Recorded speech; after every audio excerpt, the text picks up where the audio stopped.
Assalamualaikum warahmatullahi wabarakatuh. Salam sejahtera bagi kita semua. Semoga kita selalu dalam perlindungan Allah Subhanahu wa taala dan semoga selalu dalam keadaan sehat walafiat. Amin. Perkenalkan, saya Serdinia Yugista dengan NIM akhir 026 kelas B Mikologi Pertanian, Prodi Agroekoteknologi Universitas Brawijaya. Di sini saya akan menjelaskan sedikit tentang jamur atau fungi, yaitu jamur Phacopsora pachyrhizi yang merupakan patogen penyakit pada tanaman kedelai, yaitu penyebab penyakit karat daun pada tanaman kedelai.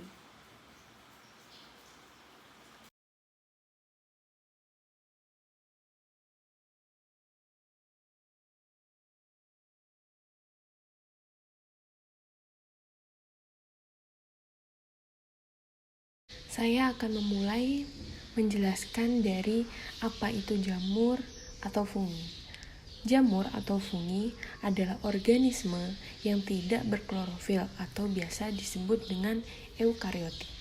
Sehingga jamur tidak dapat menyediakan makanannya sendiri dengan cara berfotosintesis seperti pada tanaman umumnya yang memiliki klorofil. Oleh karena itu, jamur ini mengambil zat-zat makanan dari organisme lain untuk kebutuhan hidupnya. Pada umumnya, jamur hidup pada sisa-sisa makhluk lain yang sudah mati. Misalnya, pada tumpukan sampah, serbuk gergaji kayu, atau pada batang kayu yang sudah lapuk. Semua jamur yang bersifat saprofit sangat menguntungkan karena dapat menguraikan senyawa-senyawa organik menjadi senyawa anorganik yang diperlukan oleh tumbuhan hijau.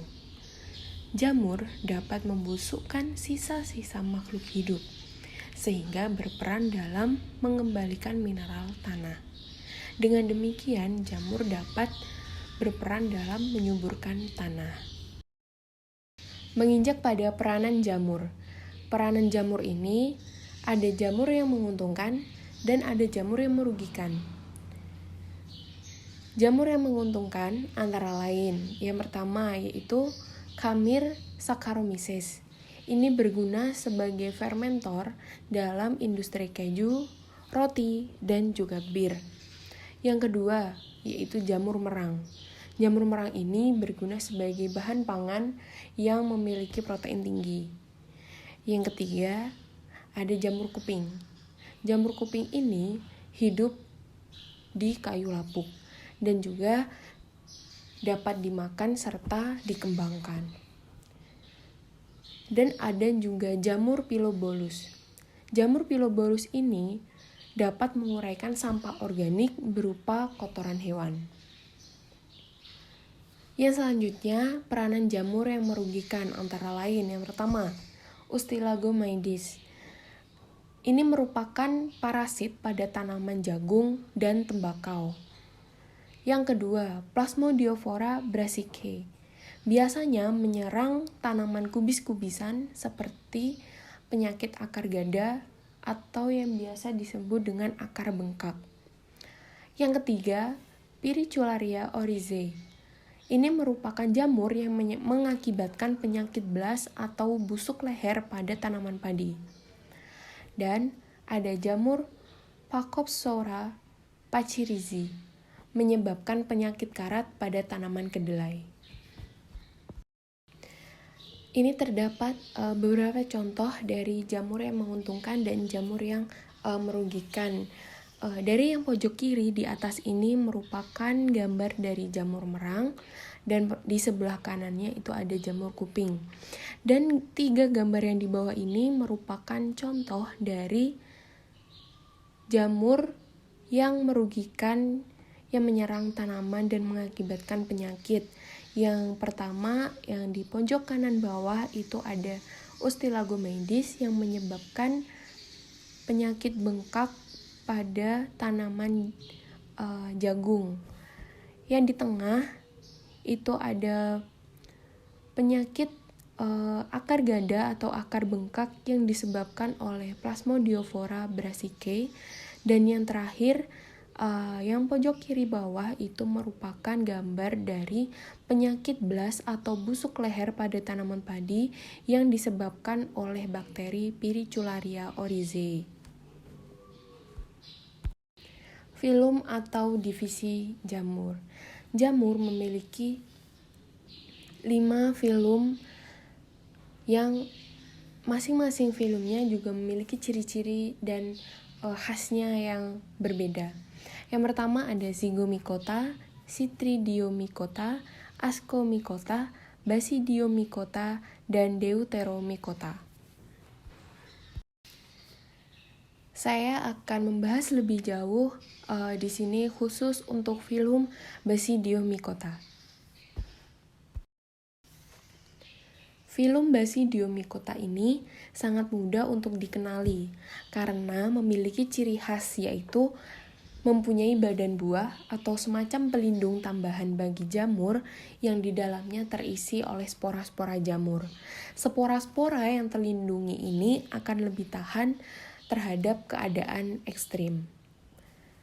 Jamur-jamur pada filum Basidiomycota ini bisa ditemukan jika dilihat dengan mata telanjang karena memiliki badan buah dengan ukuran sejempol dengan warna putih dan merah di bagian atasnya, dan juga biasanya hidup menempel di pohon.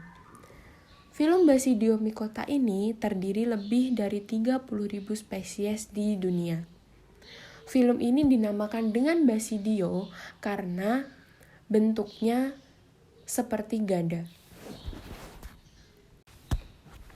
Filum Basidiomycota ini kebanyakan adalah saproba atau saprofit, yaitu suka tinggal pada bekas tanaman hidup atau tanaman yang sudah mati atau tanaman yang akan terdekomposisi, yaitu pada kayu-kayuan.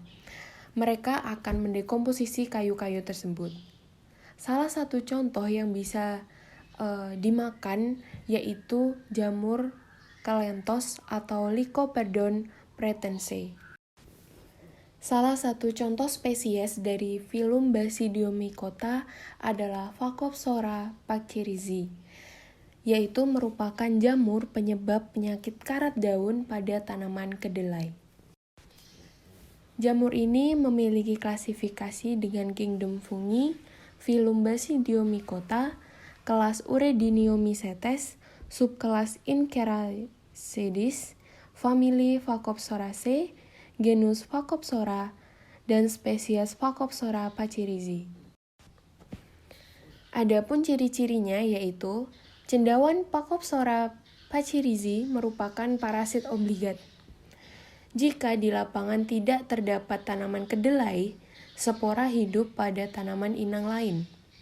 Spora hanya bertahan dalam kurun waktu 2 jam pada tanaman bukan inang. Spora tidak dapat bertahan pada kondisi kering, jaringan mati, ataupun tanah. Jika tidak ada tanaman kedelai, gulma yang termasuk ke dalam famili Leguminosae dapat menjadi tanaman inang alternatif dari cendawan Phacopsora pachyrizi ini.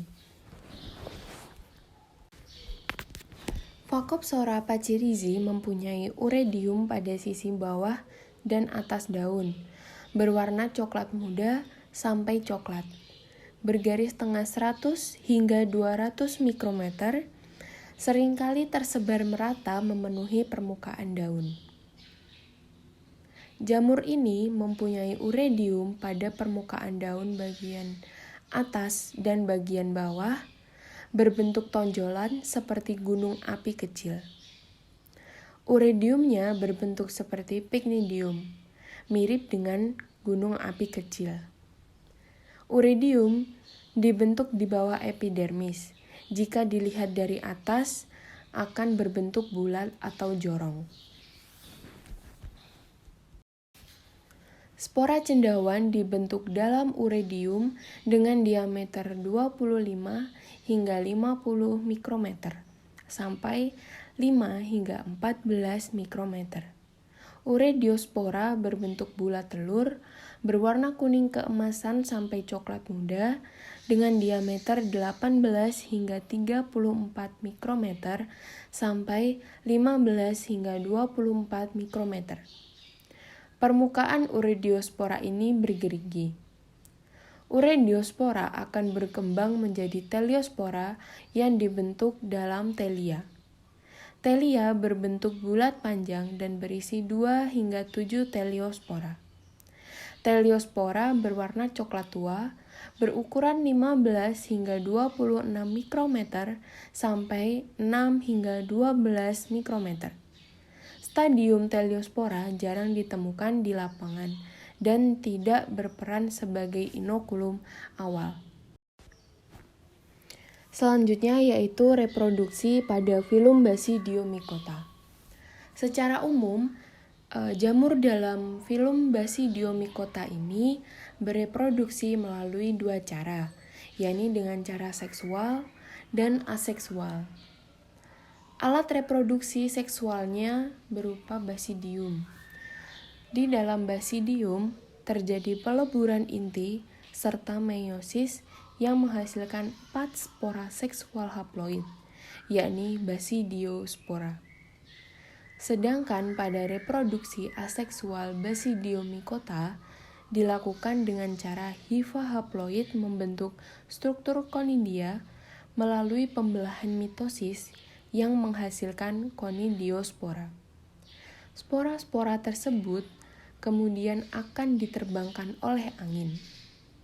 Konidia akan berkecambah menjadi hifa haploid jika jatuh di kondisi lingkungan yang menguntungkan.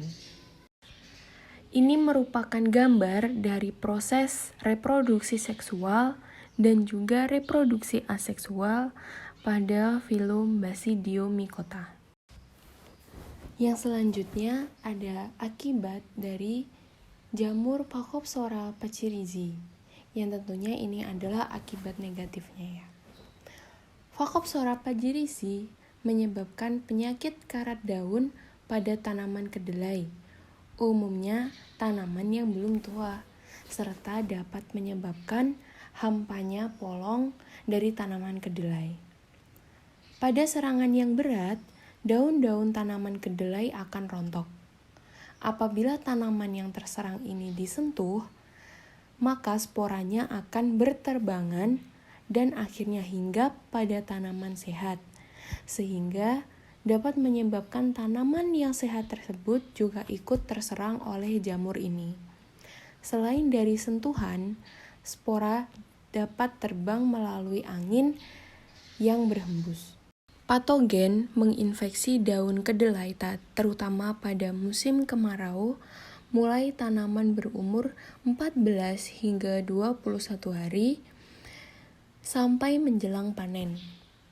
Gejala serangan pada daun berupa bercak kecil berwarna coklat kemerahan mirip karat yang berisi kumpulan uredia. Bercak mulai terlihat pada daun bagian bawah. Penyakit ini berkembang cepat pada saat tanaman mulai berbunga.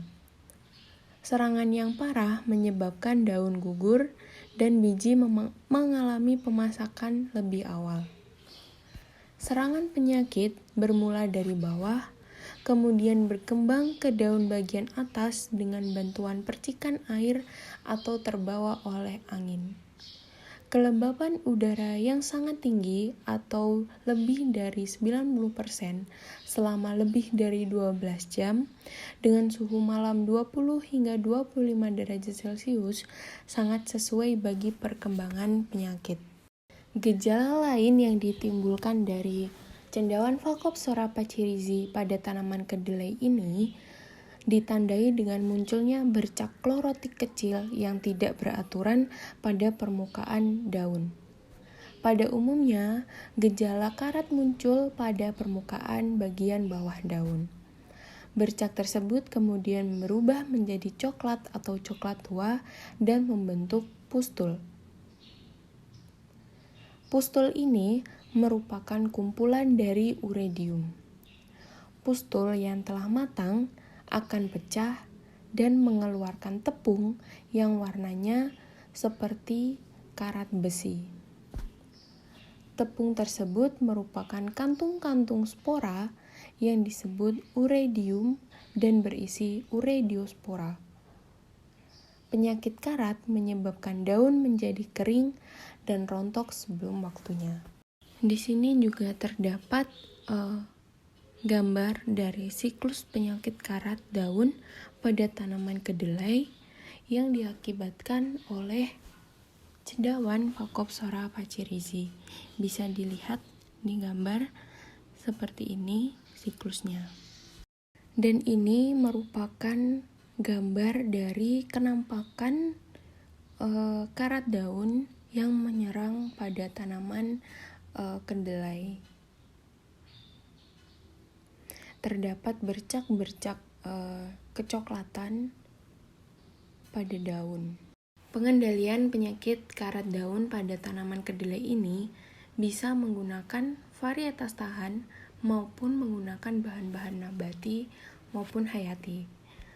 Pengendalian dengan fungisida nabati sangat dianjurkan karena untuk mendukung pertanian berlanjut, antara lain yaitu dengan pemanfaatan minyak cengkeh. Pengendalian menggunakan agen hayati juga sangat dianjurkan, yaitu dengan mengaplikasikan mikroorganisme. Mikroorganisme antagonis yang sering digunakan untuk mengendalikan penyakit karat daun pada tanaman kedelai ini adalah bakteri Bacillus dan cendawan Verticillium.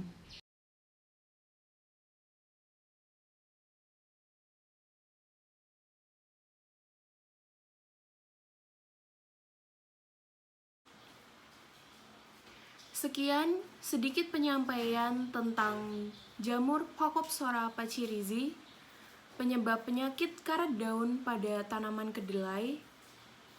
Semoga dapat bermanfaat dan mohon maaf apabila ada kesalahan-kesalahan dalam penyampaian materi. Sekian, terima kasih. Wassalamualaikum warahmatullahi wabarakatuh.